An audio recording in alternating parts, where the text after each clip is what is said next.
know what I'm doing here. Yeah, yo, we're live. Like, yo, it's the kid here. HH man here to talk all things great. Look, J Sports, why are you flipping spamming this whole thing? Relax. You guys took the L, man. And obviously we have a man Saba who will try and ease the pain fees. So please relax. Damn, Uncle Moo. So look, man, as you well know, my man Devil is obviously on holiday at the moment, but Devil said, this guy Sava should come on to talk a bit about Tottenham and everything. So obviously we have to, before I introduce our special guest, Nix, how's everything going? I mean, being a Man United fan ain't easy these days, isn't it? So you take I was going to say rough with the smooth, but it's the rough with the smooth in between somewhere. But, life goes on. Festive season is here, so you keep smiling, isn't it? All right. And also, due to popular demand, actually, Kyle, a lot of guys actually hate your guts, but I just want to go back because I want people to insult you. So Kyle is back. Hopefully, haters of Kyle, please flood the chat and throw your hate towards this dude. I'm begging you. But obviously, people did say, please bring Kyle back. So they were Man City. What? I thought you were a Barca fan. The hell? Man, look, whatever, man. And for our special guest this week, we have Tottenham fan who will hopefully try and dissect this whole Tottenham Uncle Mourinho thing, because that is obviously going to be our main topic for today. So, Sava, please tell the audience what you're about, everything about you and everything. Introduce yourself. So my name's Sava. I actually went to college with Devo, so he's asked me to step in for him. And obviously he supports them lot down the road. I support Spurs and I run my own Spurs podcast. So he thought it might be good for me to come on. He knows that I don't hold back my opinions. So happy to be here and let's get going. Good. All right, guys, look, man, without further ado, let's just get going. Let's run it through. So first on the agenda, let's just really review the Premier League right now. And look, let's start first with your boy Solskjaer. Now, let me start things off first with this. I've always said that Solskjaer needs to be sacked and he isn't the man to take United forward. And the problem was those wins against Man City and against wins against Man City and Tottenham. So once he was like, oh, he's the right man. Boom, Ollie, stay at the wheel, man. Look, man, caress the wheel. Have sex with the flipping wheel if you have to. But now we're now seeing that a league isn't just played against these one teams. A league is played across these. It's a 38-game season. So within a season, you have to beat the big teams, the middle teams, the small teams. Now, could they beat Man City in the semi-final of the League Cup? Maybe, perhaps. Could they win the League Cup? Maybe, perhaps. But if the season ends and all they have is a League Cup, then what's the point? So I think it's fair. Because I know Nix is going to speak for like 3,000 years, let's leave Nix to last, okay? So let's actually bring in our special guest on this. So, Sava. Yeah.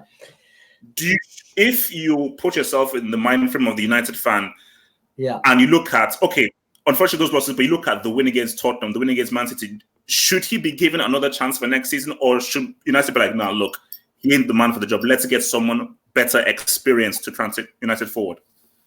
I think he should stay. I think what you've got to look at with Man United is they're not what they were. They're not the team that we all watched growing up, where success was expected every single season. I was shocked that they got the 2 wins against my Spurs and then against Man City. But, they played really well in both games. They got the wins. And then back down to reality with the defeat against Watford. But the question I would put back to you would be if they were to sack Solskjaer, doesn't this whole cycle just start again for them? Don't they go back to square one and then maybe that manager doesn't want to go down the route of the Jameses, the Wan-Bissaka's, the McTominays? Maybe then he doesn't want to do that and everything you've just done for the last year, chuck out the window. So I would keep him. Kyle? I'm the opposite. I think they should get rid at the end of the season, but only get rid if they fulfill certain requirements. That would be getting a quality manager and hear what the manager has to say in terms of his philosophy, what he wants to do, and the direction he wants to take the club, and give him the full support. I mean, if you're not, then it's pointless in getting rid of Solskjaer. If they're just going to go ahead and still just sign players willy-nilly, then it doesn't matter whether they keep him or they sack him. Like, it really makes little difference. I think that they should get rid of him at the end of the season, appoint a new manager. There's a numerous managers out there. Who? Give me a name. Who should they appoint? Give me a name. I don't want to give no names. You know the names. You know the names. Have hope. You know the names. Pochettino, one of them. Big Pochettino. But no, I think that they get rid of him at the end of the season, and because if you think about it, the team, like some of the players in that team, are good enough. And I think it was Neeks that said it in another podcast. What Man United lack is creativity. So them beating Spurs and them beating Manchester City is because they're better teams. They're more open. They're going for the win. So there's more holes to say for them to exploit. It'd be easier for them to get a goal against Spurs than it is against a Sheffield United team that's packing men behind the ball. And Man United haven't got that creativity. With Pogba being injured the whole season up until, the last game where he came on for like 25 minutes or whatever it was, they've lacked creativity. And without Pogba supplying that, one-man creativity, they are really poor going forward. And it just takes a couple signings, creative signings, a new manager, and I think that, they'll be all right. All right, so Nick, try and keep this down to like less than an hour because we really have an hour show. So try not to go on a 40-minute soliloquy. So just I know there's a lot of stuff in that Einstein Brunner-Wirtz, but just try to condense this whole thing up. Ole Gunnar Solskjaer, is he the right man to take United back to the top? Because before you go, I've been on record by saying that AC Milan is horrible. That's a whole different thesis. What's going on with AC Milan is because they just got baptized by Atalanta like a few days ago. But United is in a similar position to AC Milan. And United fans, this is going to be like a 4 or 5 year thing that you just have to accept. Next. You say a 4 or 5 year thing. We are 6 years into this 4 or 5 year thing. Fergie left in 2013. So, I mean, if we're talking reality, we're talking 10 years. That's the first thing. But we are a third of the way into the Liverpool cycle, and when I hadn't won a league in 30 years. So, give me another 20 years if I can live to see it. We'll be back on top, lifting the big airs and the World Cup club, whatever you want to call it. But we get onto that one. Now, I've said on the previous Dugout, Solskjaer for me isn't the right manager, the right coach, because there are better coaches out there. And Manchester United always, where they pride themselves on going for the best, whether it's the best young players, from time to time we'll go and get the best player, Cantona, for example. But generally we go and look for the best in whatever position we're looking at, if necessary. Rio Ferdinand was one of the best, up-and-coming defenders at the time. Wayne Rooney, the best youngster, especially English anyway, at the time when we got him. And the list goes on. Some have worked out, some haven't, Veron, for example. But Solskjaer is definitely not one of the best coaches in the world. Nowhere near. Like, if you would ask me where you'd rank him, he probably wouldn't even be in the top 100. Like, he doesn't have those credentials behind him. So keeping him is more on a hope than anything, because what he's done prior to coming to Man United and in the year at Man United, on the pitch itself, he hasn't proved that he's the man to take us where we want to be. However, I'm going to agree with some of the points that both Sava and Carl made. I do think we should get rid of Solskjaer at the end of the season, unless some miraculous recovery happens and we storm to the FA Cup and the League Cup and, finish in the top 3. We're not going to win the league from here. And somehow he turns around what I think is impossible to do at this stage. But for me, he's not the right man. So I would let him stay for the end of the season. At the moment, as I said before, he's got the players playing for him. They stopped playing for Jose. They're playing for him, but the way they're playing for him, the tactics, etc., the coaching is not allowing us to get the results. So he's got the players on side. He's got the players playing for the badge, you might say. But we're just not playing the right way. The culture is back at Manchester United in terms of the playing staff. The fans are behind the team and behind the manager, at least. But I just think tactically, he's out of his depth. Tactically. Not as, his vision for Man United, the type of players he wants to sign, correct. The where he sees us and our expectations, correct. But tactically, he just hasn't got it. Because whether you've got Pogba or haven't got Pogba, Watford are bottom for a reason. Sheffield United don't have Pogba. Wolves, even though they've got good technical players, they haven't got Pogba. There's other teams, West Ham, Everton. I say Everton, they're doing terrible anyway, but they haven't got Pogba. You shouldn't need Pogba to beat Watford or even to create goal-scoring opportunities. It shows that in the coaching staff, including himself and the others around him, it's just not good enough. So I would keep him because up until the end of the season, because the direction he wants to take us is correct, but I would replace him with a better coach in the summer, like Pochettino, who can get the players playing in the right way. But we still got a lot of players that we need to weed out, and Solskjaer's the right person to do that. We got rid of Lukaku. I'm not talking about quality, I'm talking about desire to play for the bad. We got rid of Lukaku. Hopefully Sanchez can go permanently. The likes of Matic need to go. If Pogba doesn't want to be here, he has to go as well. We only want players here who want to play for Man United. Pogba's on his way out, man. If he doesn't want to be here, he has to go. So once we've got those players out, and hopefully got a few more players in, maybe one in January, maybe get another one for the summer, get a better coach to actually coach these players to play better football, and we can move forward. All right. Well, at least that was less than an hour. But next, as I said again, look, you're the United man, and I just said again, I think the bottom line is what I think everyone should agree with. Apart from I don't know. I'm not sure what Kyle actually said. To be honest, is that Ole pretty much has to go. At the beginning of the season, we all looked at the quality of Man United's squad, and nobody predicted we'd finish in the top 4. So we can't be surprised that we are outside the top 4. Yeah, I agree with that. I think lots of people judge Man United on what, as I said before, on what they were. I think, still when I look at Man United results, I don't look at them as, Man U, who are a 7th, 8th, 9th place club. I look at Man U as, oh my God, they're the powerhouse of English football.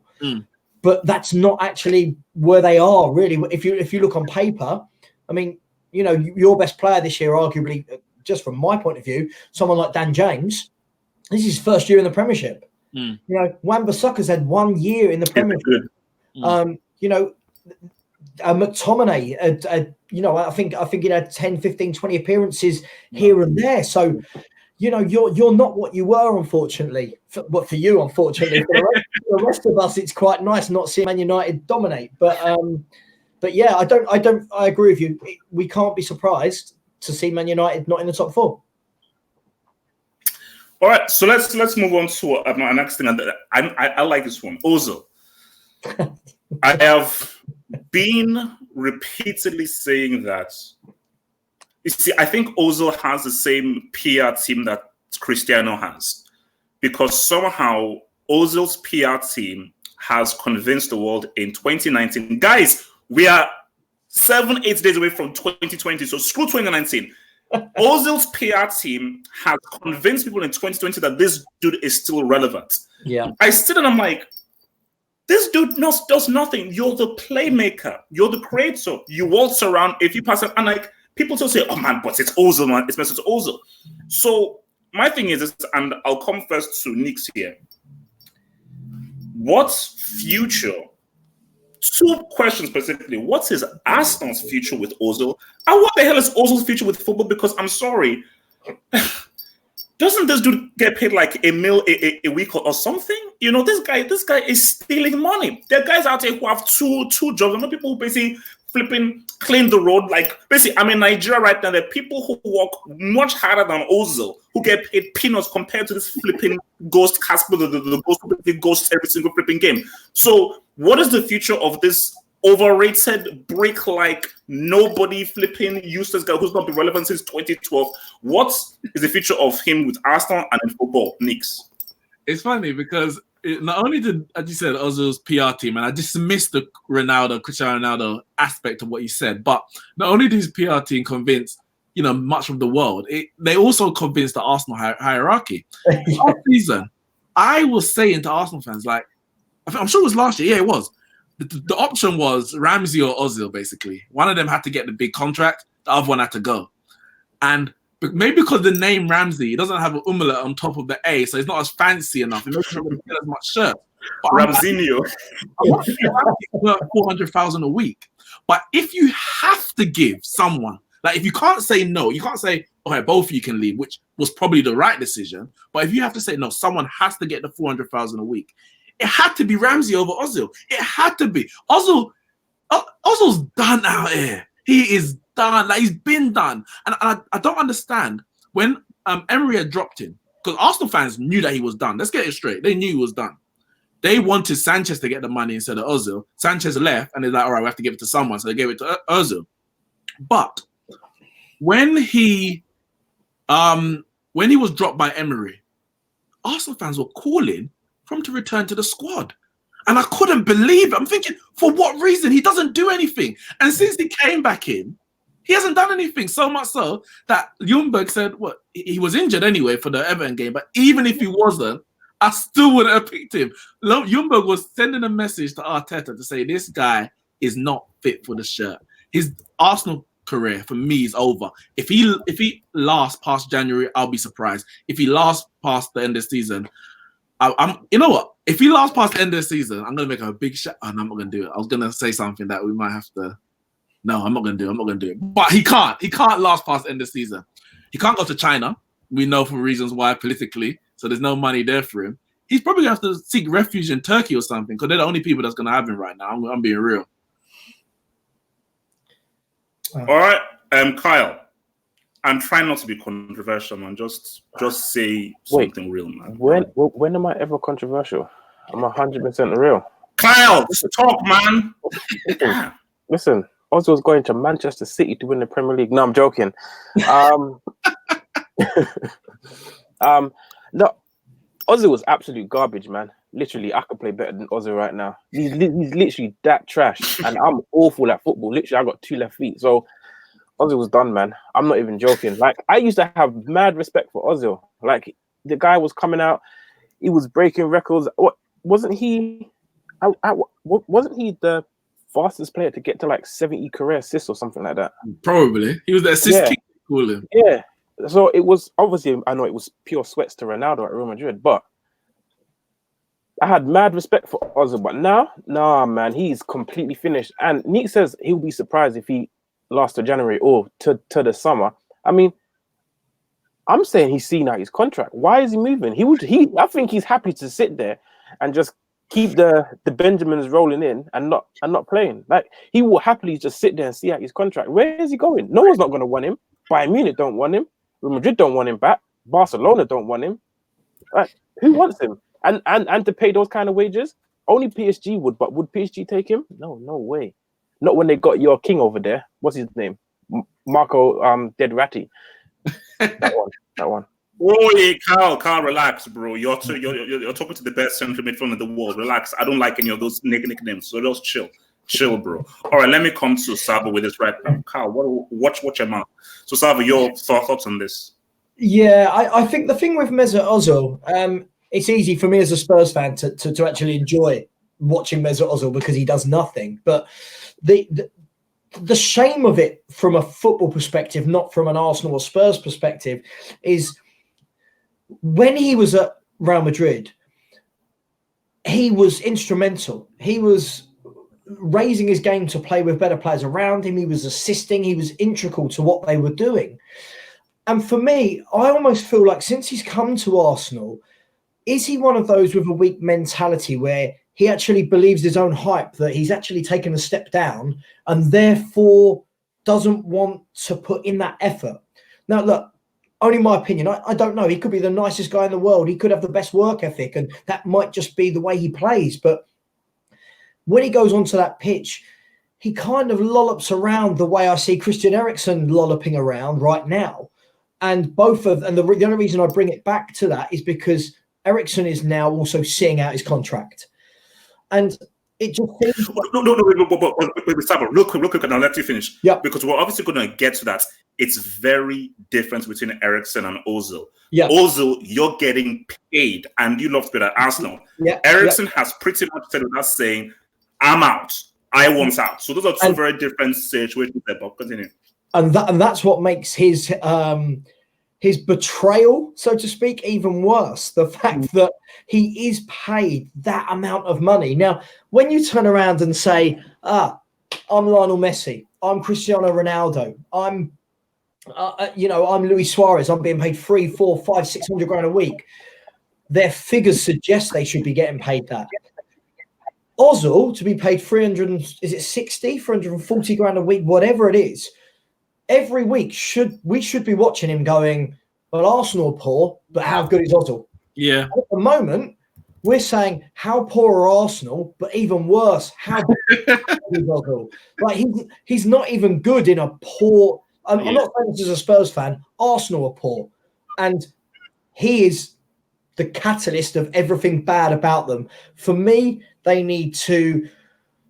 I kind of agree. He could sit there and let the Benjamins roll in, or I think Arsenal need to just face it. Either way, they're going to have to pay him, pay out that contract, get rid. And they'd rather see a kid from the youth team playing who's at least going to run about and put in some effort. You got to take the L. Just real quick. Live chats. Thank you for the live chats for the fact check. 350,000 a week is what Ozil is paid. Yeah. He's the L. Like we do Sanchez. Sanchez out on loan, and we're paying about 200k a week of his wages, or 250. I'm not sure exactly what it is. You're gonna have to do that just because him being in the dressing room alone is gonna negatively affect the team. Yeah. Your bank account. Nick, let me just add in there. Sorry. So I'm seeing some of the comments coming in from your viewers. They all seem very passionate, talking about the money. For me, it's not just the money. The money makes it worse. The money makes this worse. For me, it's just how bad he performs. Even if he was being paid $1,000 a week, he is not fulfilling the role of a Premiership footballer. So the money for me highlights just how bad he's been. Okay, so let's roll up because you don't want to try and keep this within the hour. All right, Liverpool fans, brace yourself. Now, congrats to Liverpool winning the Club World Cup, a tournament that was invented yesterday. Now, here's my thing, and then I want you guys over to give your thoughts upon this. Every trophy means something. If you're a top player, even if it's the brick trophy, the Indomie trophy, the whatever trophy, and you're in the final for that, you still want to win that trophy. But we have to focus on the word important. That's the key word we need to really decipher and then investigate. The Champions League is very important. Your league title is important. Your domestic cup, yeah. But when I just think of importance and I'm trying to grade it in terms of club, for me, and this is just me personally, Champions League, league title. But if someone says league title, Champions League, cool. And then you throw in the domestic cup. In a season, you're never looking at the Club World Cup as one of the trophies you want to win. You're never looking at it as it's as important. So the thing here is just because people are saying, oh no, we just want to demean Liverpool winning the Club World Cup. When Chelsea won it, you said it was a big deal. There's never ever been a time when anybody has won a Club World Cup that have said, yes, you're the champions of the world. Yes, no. So basically, the Club World Cup is similar to the the Continental Trophy that is played the year before the World Cup. Oh, it's a similar thing where you have to sort of do it. What? The Confederations Cup, yeah, Confederations Cup. So, yeah. So basically, it's like you have to do because it's you know what? The world doesn't revolve around Europe. So let's just see which is the best club in the world. And, and the thing about the Club World Cup is this, and I'll come first to Saba with this. The thing about the Club World Cup is this, is 9.9 times out of 10, Europe will always beat the non-European team. Based on the amount of money that European team has. So it is very unlikely that the non-European team will win. Even more so, again, not taking anything away from Liverpool, I was told that coming into the game, this was like Flamengo's like 70th game of the season. Yeah. So Flamengo had a crazy long campaign. So how they lasted 120 minutes was beyond it. Hence why that clown missed that chance at the very end. So I'll confess to Savo with this. Club World Cup. Yeah. Is it something that when a team wins, they should really praise it and hold it in high regard, or should be like, it's another trophy, cool. So of what importance do you put the Club World Cup? First of all, as a Spurs fan, I'm not too sure what this trophy word means. I don't know what it is. I've heard rumors. Look, I'm of the opinion that any trophy breeds confidence, and players just love to win. They love to know that when they retire, you look at their Wikipedia page and, they've got dates next to it with all the trophies they've won. And that's what you show your kids. That's what you show your grandkids. That's what, when we Google players from years gone by, that's what we look at. So for me, any trophy is big.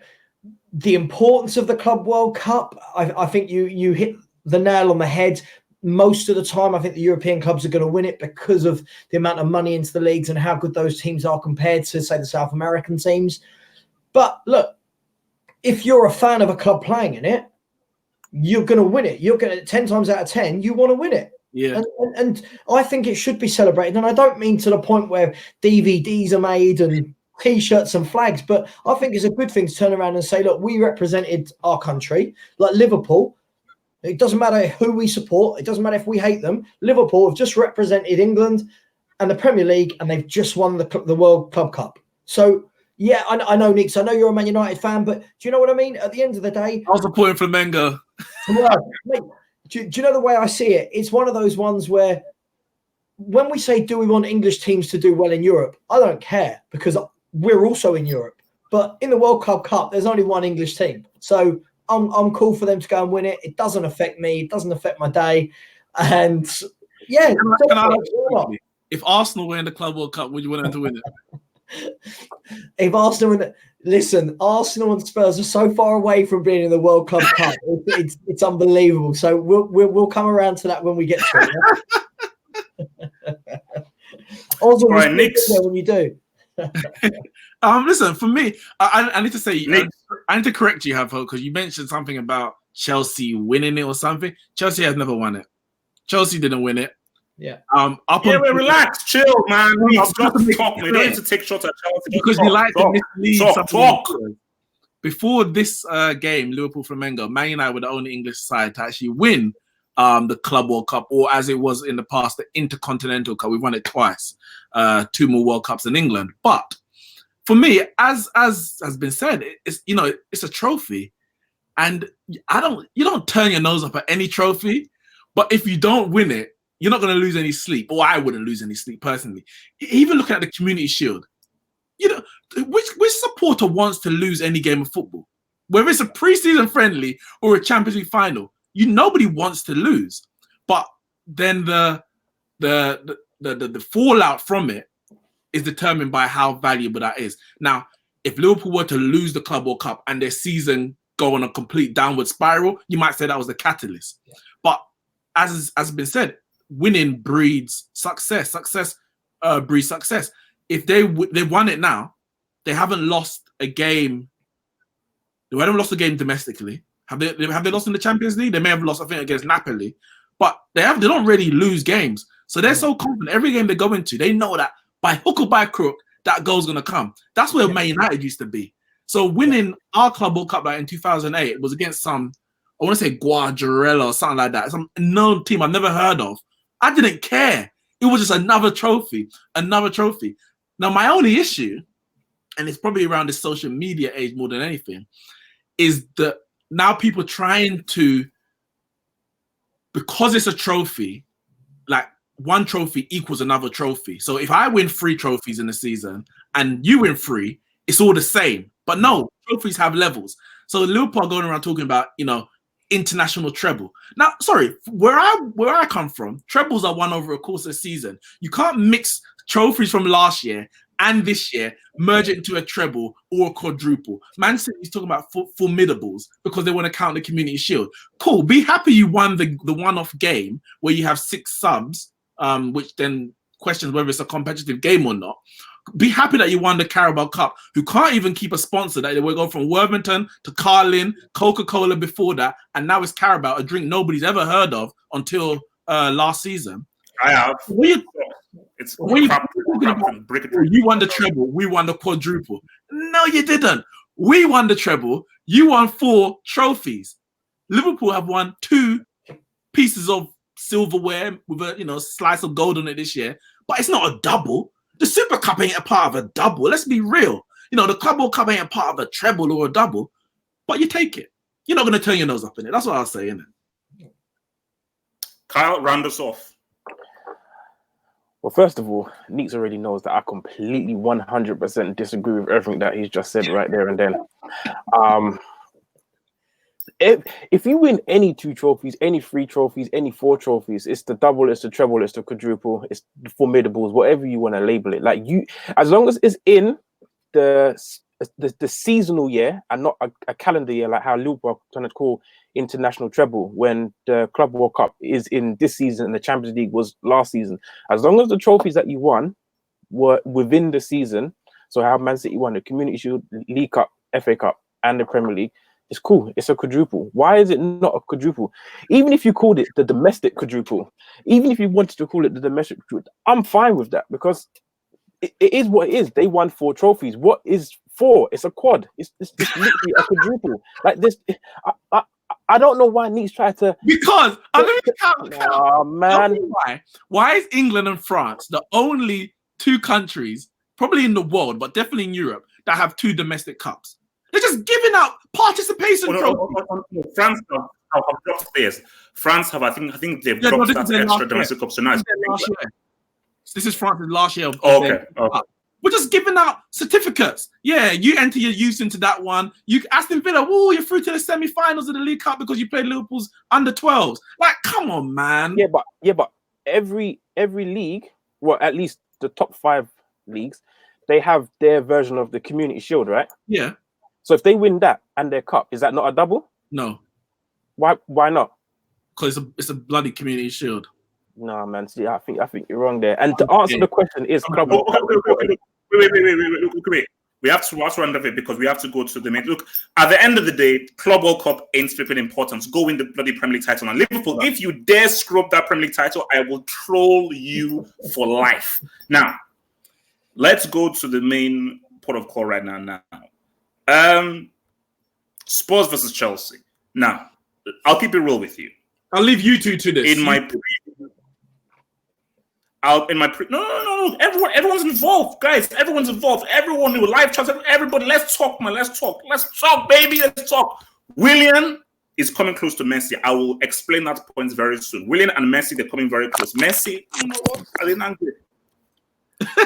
Kyle, sit back on your bloody chair, man. Kyle, get back on your bloody chair. Wait, Kyle, what do you do? This is a professional program, man. Kyle, get back on your chair. What the hell? What's those rude? Unprofessional things. Can I land? Thank you. Now, I'll keep it real with you.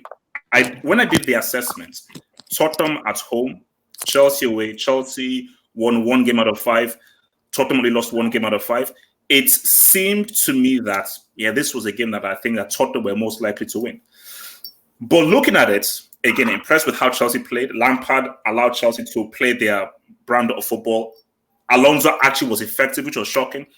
But thinking about it, I said, okay, what was the crux of the reason why Chelsea won this game? Quality goal by Willian and everything. But I think maybe this is where I can bring in Salvatore to this point.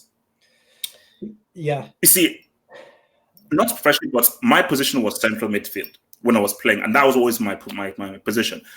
And I will argue that the most important position in a football team is a central midfield. Because that is the connective tissue of the attack and the defense. I remember when I was in midfield, I knew I had to defend, I knew how to attack, but more so, we had to. So basically, whenever I was, so we played like a 4-4-2, and me and my guy, like my best friend, we have to control the game, because the ball is always going to come through us. So the ball is not going to bypass us to the attack. The ball has to come through us, and between me and my friend, we have to figure it out. Okay, keep the ball, move the ball here, winger. Okay, get the ball back. But we have to sort of try and be that sponge that takes things going. For Tottenham, they didn't have a midfield. So the ball kept on coming all the way long to Son and Kane and so forth, and Chelsea were able to easily deal with that. So because there was no real midfield and Dyer and Sissoko were not able to really hold the ball, Chelsea were able to hit them with attack. And the key thing as well is because if you're going to compare Kante and Kovacic to Dyer and Sissoko, we all know who's going to win that. So because Chelsea won the midfield battle, and I would say when you win the midfield battle, it doesn't mean you'll win the game, but it gives you a very good foundation of winning the match. So because Chelsea controlled that midfield battle, it's put them in a very good position to win the game. And I think once Willian got that goal and Tottenham didn't really know how to really react to it, and they couldn't really get past that Chelsea defense, I just think it gave Chelsea a lot more confidence to keep attacking. So let's come first to Sava, because we'll get to the whole Mourinho thing, which is a bigger topic. But for Sava, specifically from a Tottenham's point of view, where do you think Tottenham lost the game? Do you pinpoint it on bad tactics, poor performance, just Chelsea playing well? Where do you pinpoint the loss? Yeah, I mean, I was actually at the game, and it was terrible from start to finish. It really, really was. And to be honest, everything you've said there is spot on. It was absolutely central midfield. So since Mourinho's gone there, the games that we've won are the games that we were expected to win. You know, we've beaten Bournemouth, we've beaten Burnley, we've beaten West Ham, etc. But the two games we've had, which were meant to be the kind of tests, Chelsea and Man United, we found wanting. And the reason for that is that Mourinho's come in and realised that, hang on, we're not very strong in central midfield. So what we're going to do is we're going to kind of bypass that, and we're going to hit the forward four in Kane, Son, Moura, and Ali quickly. Now, against the no disrespect, but against the lesser teams, that works because they don't control a game in the middle of the park. Yesterday, and against Man United, because McTominay and Fred did the same to us, where they controlled the game, Sissoko and Dyer were just atrocious in terms of they've got their strengths as footballers. They work hard. They'll put their foot in. But at this level of football, that's not enough. And you need people to be getting that ball in central midfield, receiving it and dictating a game. And we only started to see that towards the last 15 minutes when Tungai Ndombele came on. And you could see how he received the ball and he was on the half turn at all times looking to go. Whereas Sissoko and Dyer want to receive the ball back to play, and then they don't know what to do and they pass it straight back. And unfortunately, that set the tempo for the game. They couldn't deal with the runs of Willian, Mount, Kovacic, and Tammy Abraham. We let them get in behind us. And unfortunately, we've got a saying at Spurs that we're Spursy. And this was a Spursy performance where we've seen it all too often. And I'm not one of these Spurs fans, guys. I know you're probably thinking, oh, I've got a Spurs fan on. I'm not one of these Spurs fans who comes on and goes, oh, my God, we're the best team and we should win this. And I think we're a million miles away from being a very, very good team.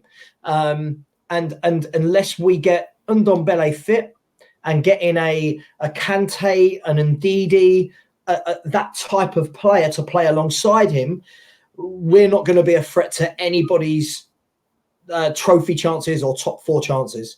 So a really, really disappointing day. 100 minutes. Son was absolutely reckless. Kane, probably the worst game I've ever seen Harry Kane play. It was pretty poor.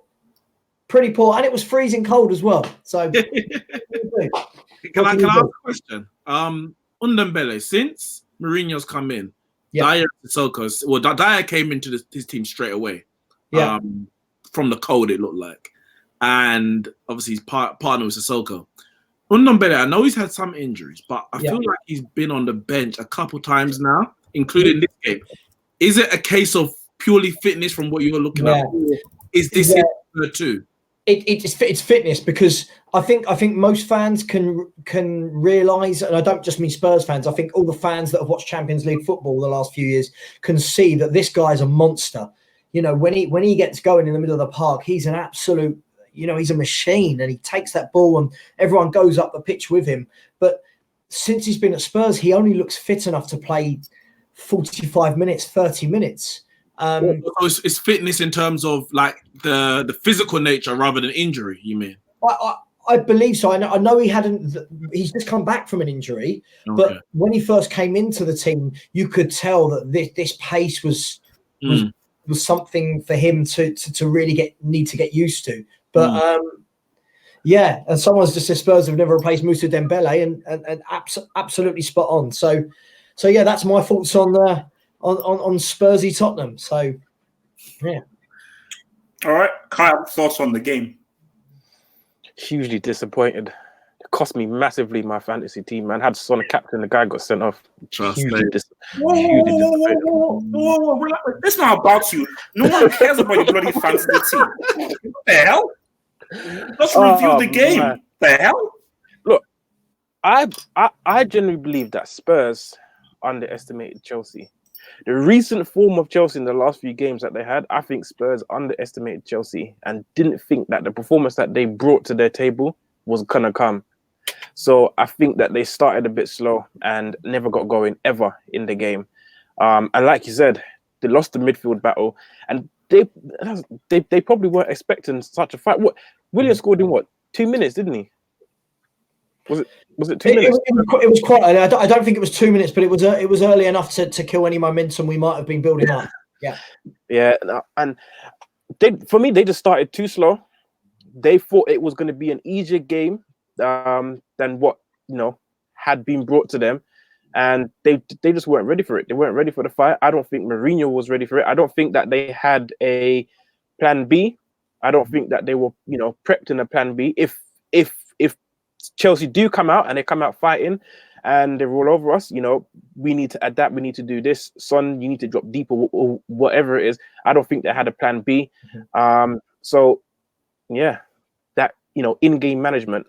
Even though Mourinho is usually good for in-game management, I just don't think it was prepared for this game in particular. Mainly because, like I said, I think that they underestimated Chelsea and how good. I don't think. Sorry, mate. I don't actually think he had the players to change it.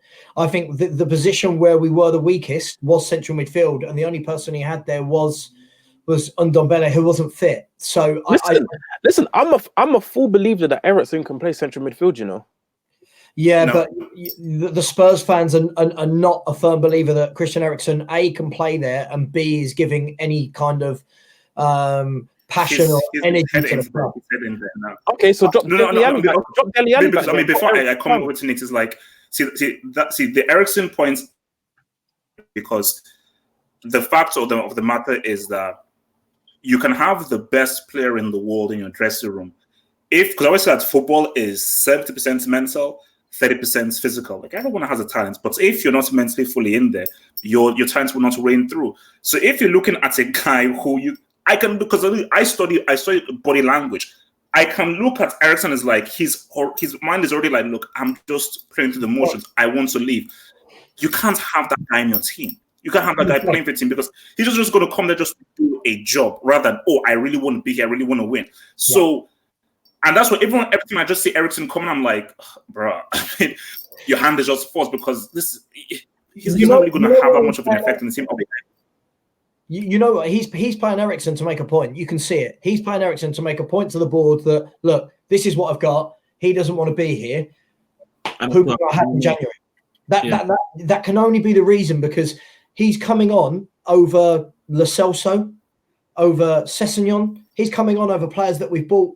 So the only thing I can think of is that Mourinho's actually saying, look, these players aren't good enough. You need to get me better. But, who knows?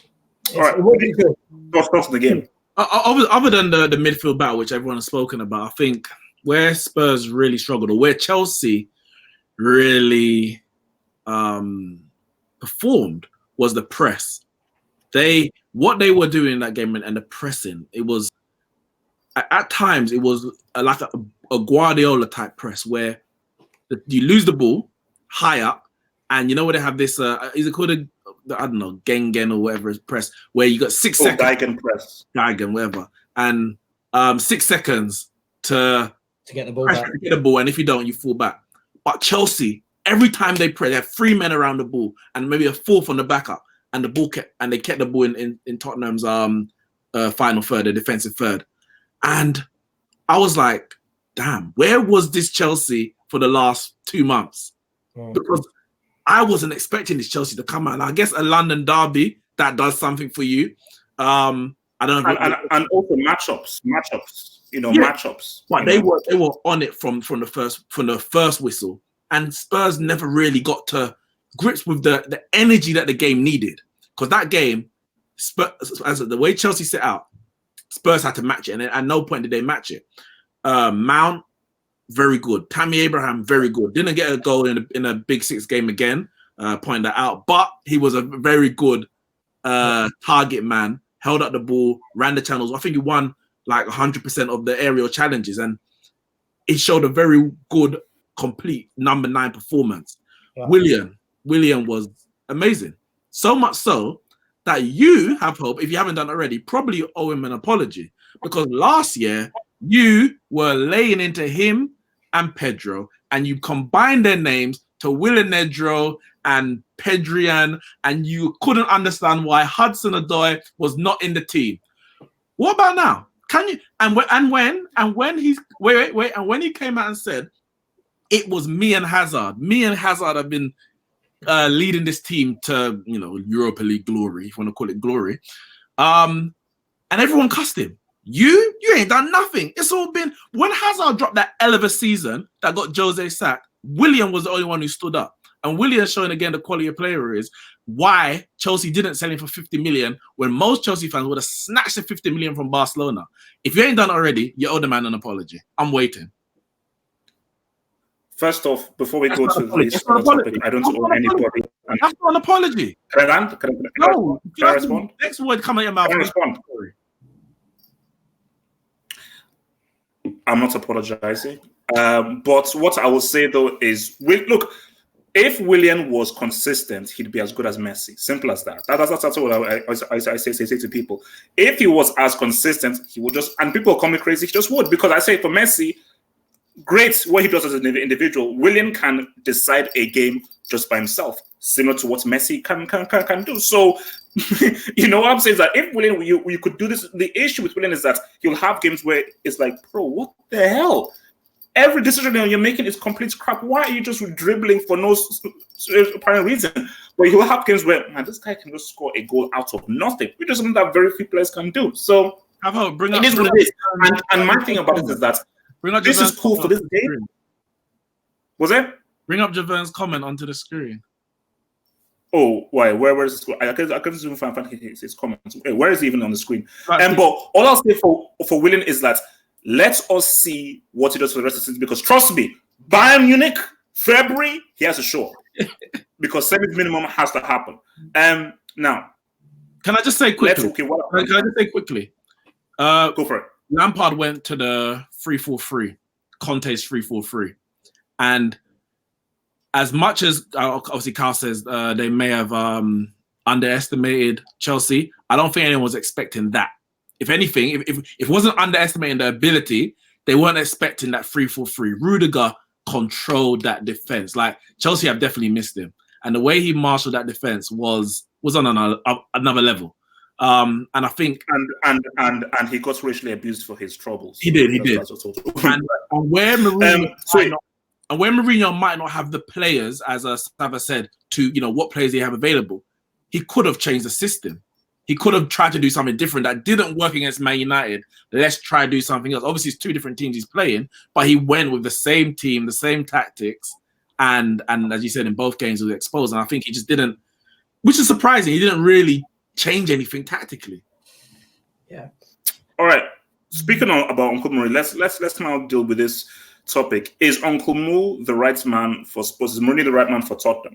So let me just start first with this, and I'll come over to Salvo for. Actually, no, I'll leave Salvo to last, and then because obviously he'll be able to. Yeah, talk about so this is my view here, and then I'll come first to Carl with this. Is when this was announced, I was shocked because I was thinking of like Mourinho, PSG, or Mourinho Bayern, because I was like, okay,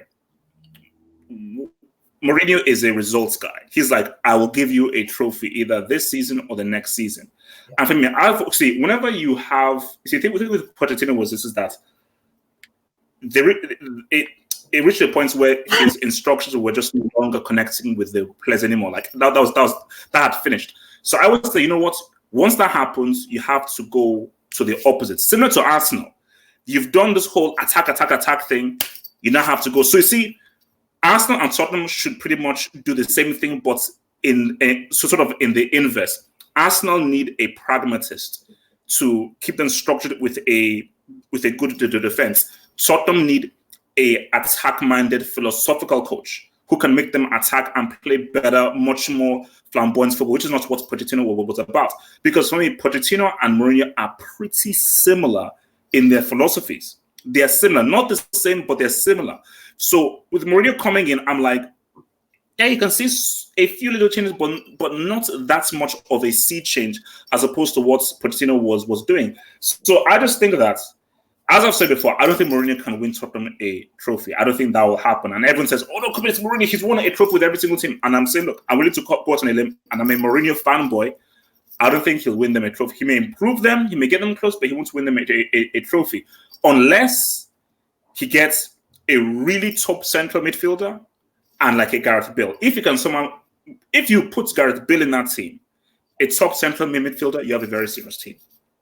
So unless you have that, I don't know how this team, when it comes to that critical game against a Liverpool, a Man or so forth, they win that. Because to win those critical games, forget about a league title, that's going to happen. But an FA Cup, a Champions League, a League Cup, you're always going to come up against a big one. Against a big boy, you need a superstar. A top central midfielder to keep in the game, but you need that superstar that can just get you that goal. Just what a Bill can do. So, Kyle, is Mourinho the right man for Spurs? Yes, I think he is. Like you said, him and Pochettino are two very similar coaches. But if you look at it, Mourinho is leaps and bounds better than Pochettino. Let's be real. He's leaps and bounds better. So even if they're very similar in their approach, their tactics, etc., Mourinho, just by being a superior manager, will get more out of Spurs than Pochettino did. Pochettino managed to get them to a Champions League final. He got them to an FA Cup final. He got them into top four consistently. And if he was able to do that, Mourinho should be able to match that and do more. He should be able to go one step further just by being a better coach. But what he does need, he needs the full backing of the board. And when I say the full backing, I mean them willing to spend money on him. If he says jump, they say how high. That's literally it. Like, they can't be second guessing him, because we've seen what happens to manager that you second guess. It doesn't work. For me, you sign a manager to make decisions. You have to put your full faith in a manager. You don't sign a manager to second question him. Why did you sign him in the first place if you're going to second question the manager?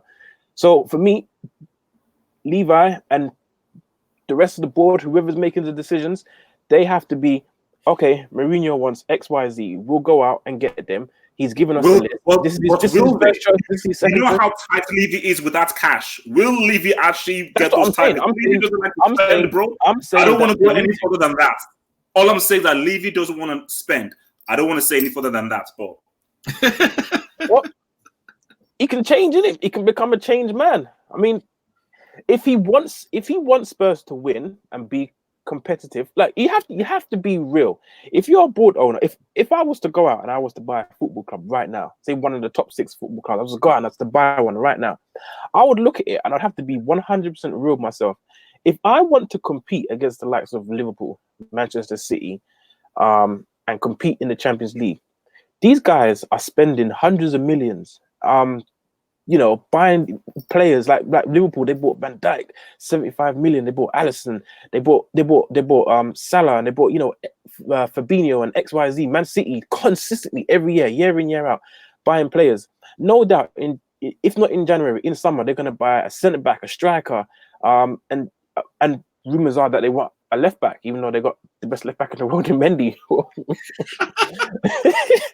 But if I was the owner, I'd be looking like, well, I can't go in and say to the manager, well, you can only have a net spend of 55 million. That's not competing against any of them. If you tell them you got because obviously they say, oh, your transfer budget is 55 million, but whatever you sell, you can spend as well. So they may sell 40 million, so they will have 95 million, but it will be a net spend. So you would have a net spend of 55 million is what you're working with. That's not going to be enough for them to compete against the likes of Liverpool, Man City, and really and truly, the same goes for any club that's trying to compete against, for any trophy or any top competition. So if he's not willing to back Mourinho to the death, then my answer will change to Mourinho won't be successful at Spurs, but I still believe he is the right man for Spurs, but he needs to be backed. Yeah. Leaks. Yeah, I agree. I think when you bring in Mourinho, you know what you're getting. You should know what you're getting. Any football manager and or CEO, sporting director, Levy's been around long enough. Everyone knows what Mourinho's about. We know how it broke down his first time at Chelsea when Abramovich shoved Shevchenko onto him and among other stuff. How it broke down. Even the second time at Chelsea when he wanted the centre back and they said, no, you got John Terry, and John Terry was eating grass in the first game against Man City in the season. And we saw how it broke down with Woodward and Manchester United and that whole mess of a summer transfer window after we finished runners-up behind Man City. Levy would be foolish, absolutely foolish, to say, I'm going to do exactly what those two previous managers did. Because, sporting directors, CEOs did. That would be foolish. When you get Mourinho in, first thing you know, it's going to be short-term. 3 years max, 2 years more likely. 3 years max. But you also know that he wins. How does he win? Because he gets the players that he needs to win. He came to Man United and won in his first year. He got Zlatan. I mean, I don't know if Pogba was his choice, but he had Pogba. And among others, obviously Mkhitaryan came in. He had experienced players because he likes all experienced players, and he got the job done. Aleppo just doesn't change his spots. Levy can't bring in Mourinho and expect him, all right, I want you to bring up X amount of players from the academy. I want you to blood all the youngsters and build this team from the ground up. Mourinho ain't going to build no team. It's not in his nature. He might try, but I don't think he wants to. Levy wants to win now. Pochettino took them as far as he could. And I think when you make the sign of Mourinho, it's a power move to say, we are ready to win trophies.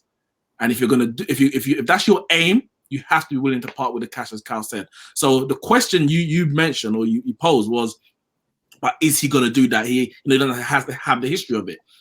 I'm going to say yes, because when you bring in Mourinho, by default, you are accepting that you are going to spend money to get the success that Mourinho pretty much guarantees. So I would say he is the right man for Spurs, for what Spurs want in the immediacy, 2-3 years. Further than that, no, they'll have to get someone else in who, will maybe knit the whole squad together from youth system right through to the first team. Sava, take it away, man. Is Mourinho the right man to take your club to glory and win the treble? I was about to say yes until he said the treble. It's just one trophy at a time, my friend. Look, let's look at it simplistically. 6-7 years ago, Tottenham would have been in no position to have even been talking about having a manager of Jose Mourinho's caliber at our club. Okay, so the job that Poch did was good to a point. If Mourinho had all the opportunities that Poch has had in the last 5 years with the finals, the semi-finals, we would have won a trophy because he's got that know-how to get over the line. The issue is now where we haven't spent, where Levy hasn't invested in the team, we've become very stagnant and stale. Now, that's fine if you're Man City and you can go and say, okay, this summer we need 250 million fullbacks. Spurs don't do that. Now, Daniel Levy, we all know that we can say tight, but he's a brilliant businessman. which is very frustrating as a fan, because as a fan, I don't support accountants. I don't support spreadsheets. I don't support spend. I support my football club. What Daniel Levy has to do now, he's done the training ground, which is the best in the world. He's done the stadium, which is the best in the world. He's brought amazing stadium. He's brought in Jose Mourinho, who is, let's not argue about it, but one of the best managers in the world. He now doesn't have an excuse. If he wants success for Tottenham on the pitch, not all the infrastructure, not the commercials, not making money, if he wants success in silverware, he now needs to say, right, Jose, you're my manager. I am going to back you. Now, whether that's 100 million in January, another 150 million in the summer, that's the type of investment now we need to see. And Mourinho is not going to be bringing in 18-year-olds. He's not going to be looking at sell on value. He's going to be looking at, right, I need 27, 28-year-olds that have been there, seen it, done it. And if he's not backed with that, and if he doesn't get his own players, let's just be really honest, that shows the chairman and the owner's ambition. Mm-hmm. Because Spurs now, believe it or not, and this is really weird, we have got a sell-on value of £2 billion. Of your players or the club? The club in general, with the stadium, the training ground, the players. $2 billion. So if they want to make money, sell the club, sell it to an Arab, a sheikh, somebody who's got lots of money. If they want to be successful, start putting the money in now, because you have not got the excuse of building a stadium or a training ground. Mourinho, for me, is a winner. He will get us over the line. How long that takes is not down to him. How long that takes is down to the owners of the football club. So sorry if that was a bit long-winded, but there's a lot that goes into it at Tottenham. And to be honest, we just need to win a cup. It's very depressing now. We're 12 years in. You'll take the Club World Cup. Sorry? You'll take the Club World Cup. Yeah, well, that was something to get to it. This was the problem. We played Colchester in the League Cup and didn't take it seriously. And there are Spurs fans out there who I'm regularly getting into debates with saying, that's beneath us, the League Cup. How? We haven't won a trophy. Since the League Cup. Since the League Cup. We've not won it. I mean, we won the Audi Cup. Called the Washington Cup. I mean, so that's my takings on it. And hopefully that was as honest as I could be. All right. So guys, send in your questions. So last 10 minutes or so, send in your questions and we will try and answer your questions. So in the live chats, send in your questions. So while guys are sending in questions, Champions League draw. So obviously, since we've got our guest here, so Sava. Yeah. See, for me, just to start things off, I think this is a really great draw. And the reason why this is a great Champions League draw is because of Atalanta against Valencia. Because Atalanta were paired with Valencia, it's now opened it up to a greater possibility of really good teams pairing up. And I think that Tottenham-Leipzig game is going to be very, very interesting.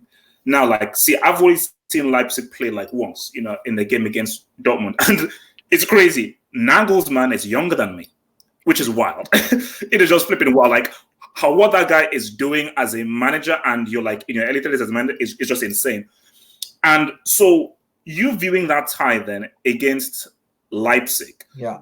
Confidence, not confidence. Do you think you'll be able to deal with them? I mean, do you trust that Mourinho being the more experienced manager can deal with Leipzig? Or do you just think because they have one of the best strikers in Europe and they're such a good team who are now top of the Bundesliga, they may just have too much quality? Because again, the thing, and this is where Pep is missing, when you're playing a two-legged affair, the key thing is management. Yeah. Because I always go back to 2010.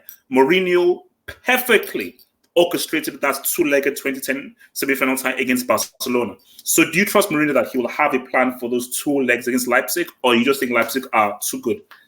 I mean, look, when we saw who we could get, some of the options were Juventus, PSG, Barcelona, Valencia, and RB Leipzig. Now, let's be really honest. I'm not saying Spurs are great, but you would want Leipzig or Valencia. No one's easy at this stage, but they're one of the two teams you would want, right? Now, Leipzig are good. Leipzig are quick on the attack. They've got some really good players in like Sabitzer, like Timo Werner. you know, like Forsberg. They've got some good footballers, good technical players. What I like about having Mourinho there is Mourinho is a manager that will match up for what he's playing against in Europe. And what we lacked with Poch was Poch would go into every game with, this is how we play. Don't worry about the opposition. And that's why he got schooled a few times. Like, bearing in mind, if you look at Ajax, for example, Ajax schooled us twice. Yeah. It was only for an individual brilliant performance from Mora, because they played us off the park in both games. Yeah. So will it be pretty? I don't think so. I don't think it's going to be pretty. I think it's going to be turgid, especially away. I think it's going to be a backs to the wall. I think you're going to see Dyer, Sissoko and Ndombele all sort of sitting in there and soaking up. And I think he'll look to use Moore and Son on the break. The key thing is we're at home first. I think with that, we've got to get a couple of goals lead. I think if we go out there drawing or maybe only 1-0 up, I think they may have the legs and the youth to take us apart. But look, man, I don't know anymore. None of us know anything about football, really. I mean, who would have said Spurs would have got to a Champions League final? Actually, I did. Yeah, you did. Yeah, but You did too. Yeah, right. No, ask me. I did. Yeah. So yeah, the best draw we could get, I would say, the best draw we could get. Okay, so we have a question here, man. Now look. I'll be real with this, man. So thank you for sharing some, man. How good can Arteta make Arsenal, assuming he has Pep's ideas and the board's backing? Now, let me just be very clear here, and I think this is what really annoys me with people's thinking. People assume, look at how good City were. 100 points one season, 98 points other season. Hey, look, that's Arteta. He's next to Pep. Surely Arteta must be a genius. Geniuses. Yeah. Pep was still amazing at Bayern Munich. Pep was still amazing at Barcelona. And like Sava, I have to also take up Devil this because it's like Devil said to me that, well, there have been people who have said that and they've given glowing praise of what Arteta has done behind the scenes. Yeah. Who are these people? Who are these people? So for me, like, there is no evidence that Arteta is going to be a success, because my thing is that this is a huge risk. Let's keep real. It's a huge risk because Arsenal need serious work, both on the pitch and off the pitch. You have your best player and the captain who is thinking of leaving and wants to leave. You have morale is low. We already talked about Mesut Ozil. I always said get Rafa Benitez. Get an experienced manager who can get results. You need somebody who can get results. This is Arteta's first managerial job. And the first managerial job is trying to fix an Arsenal team. This wasn't like Pep with Barcelona in it's where you are taking over Barcelona, who are still good, who still had that quality. They were Champions League season. Yeah, so Arsenal, they need fixing. So, Nix, Arteta, what's your take on it? Is he the right man for the... We spoke about it briefly before he got the job on the last dugout. And yeah, well, I mean, the point you make, it's just funny, you know, it's a bit revisionism, because when Pep was ripping up the record books, everyone was like, this is why Pep, especially, and a lot of Arsenal fans as well, but this is why Pep is the best manager in the world, the best manager of generation, better than Mourinho, because he improves players, he does X, Y, Z. Now, a lot of those Arsenal fans who were picking up Pep to fight Mourinho, now I'm hearing it's actually all Arteta. Arteta is the reason why Sterling has scored so many goals in the last 2 years. And Arteta is the reason why Kevin De Bruyne is the best Belgian player in the history of the country. Now, I don't know which one it is. Is it Pep or is it Arteta? Was Arteta there when he was at Bayern? Now, people are saying, oh, well, Ten Hag was there when he was at Bayern. Look what he's doing at Ajax. What does that have to do with the price of milk? Ten Hag's at Ajax, so Arteta's going to be successful at Arsenal. It don't make sense. Arteta, there's nothing that tells me, and doesn't mean he's not going to be successful. We don't know. I can't come out and say, because he was Pep's assistant, he is going to be successful at Arsenal. It makes no sense. But this is football. As you said, who expected Spurs to do what they did last year? Maybe one person out of a million. I might be wrong. Arteta might go in and be Arsenal's best manager since since Wenger, which doesn't say much because it's only been Emery. He was crap anyway. But all right, Kyle. I mean, the question is, how good can he make Arsenal? Assuming that he's got the backing of the board, and I'd say not much better than they are now, to be honest. And I think when people say Arteta was Pep's assistant, I think it's more to do with he's been trained, like he's the young Padawan, and he's been trained in the art of Pep Guardiola, and now he's got the wisdom. I don't think they say. Pep is great.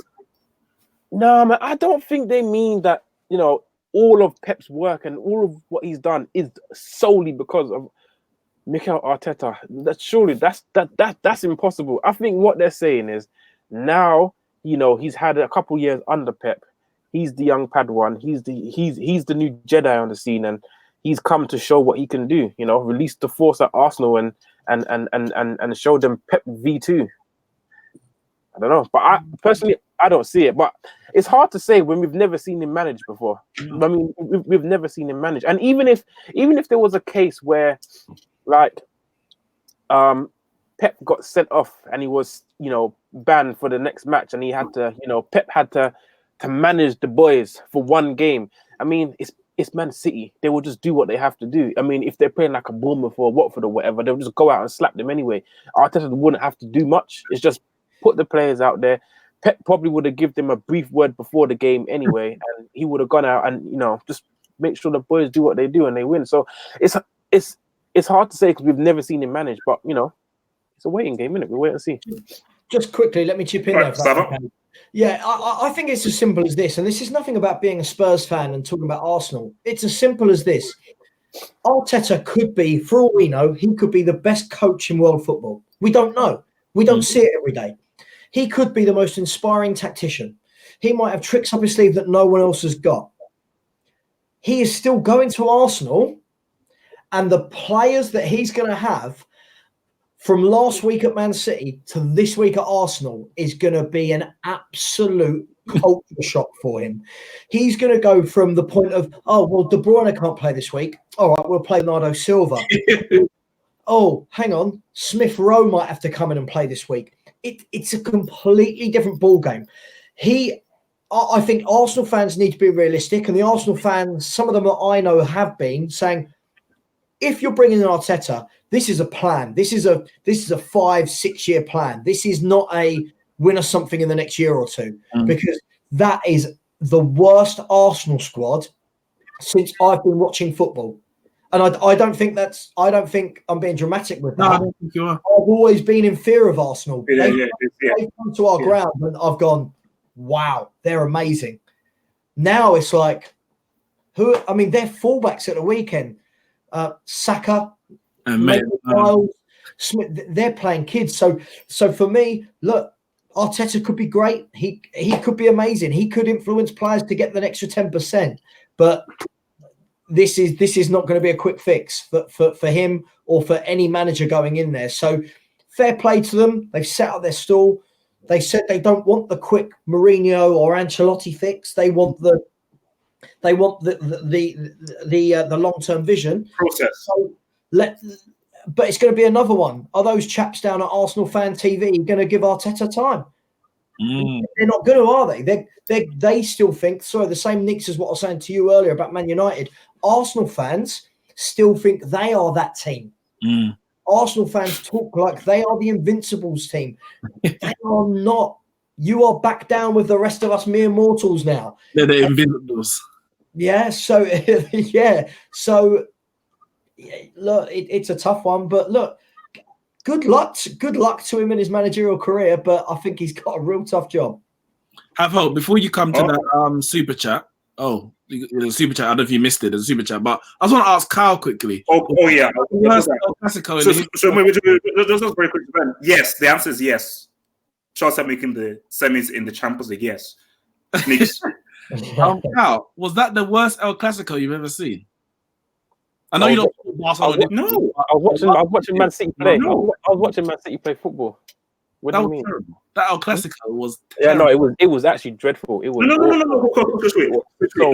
Let me finish, and then I'll bring in the super chat.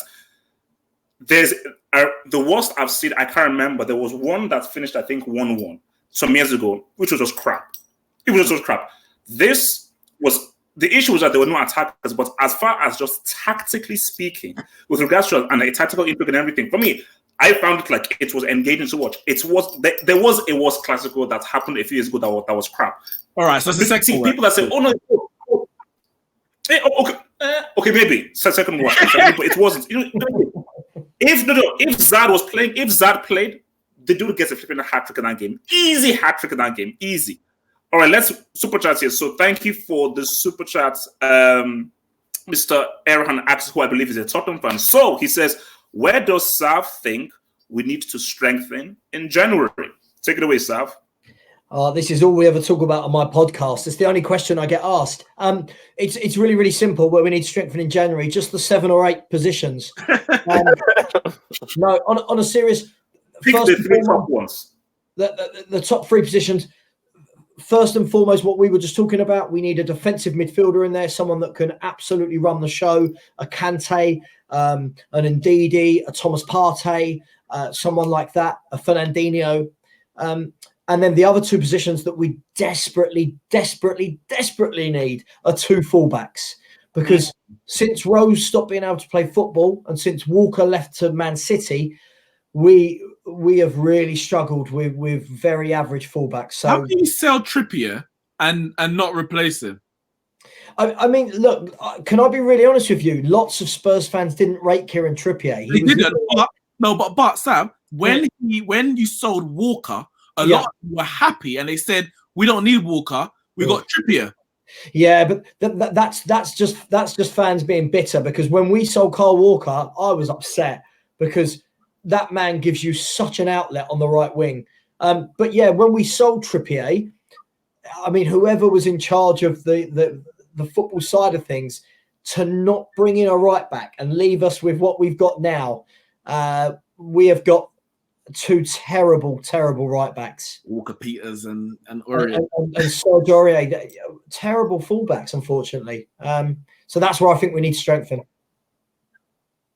All right, guys, that is all from us right now. So thank you for everyone coming in. So just before you go, Sava, where can people reach you? Either on Twitter, Instagram, social. So where can guys contact you? Yeah, so on Twitter, people can reach me at one of 2 places. So either on my personal account, which is at Spurs Sava, nice and easy, or my podcast is at a Spursy podcast. I even named my podcast after how Spurs play. So, you can find me on there. And thanks for having me on, guys. I wasn't sure what to expect, but it's been a good laugh, and it's been entertaining, especially reading the comments. There's lots of hate in the comments. So it's all good. All right, so guys, that's all from us. So I will see you back. I'm chilling in Nigeria. I had to come out to the fatherland for Christmas. I'm back home in the green, white, and green. But obviously, we'll be back and everything back on Anglesey if the weather can actually improve for the show again next Monday. So peace out, stay true. I'll see you guys later. Peace out. Peace. Thanks. Peace. All right, and broadcast. All right.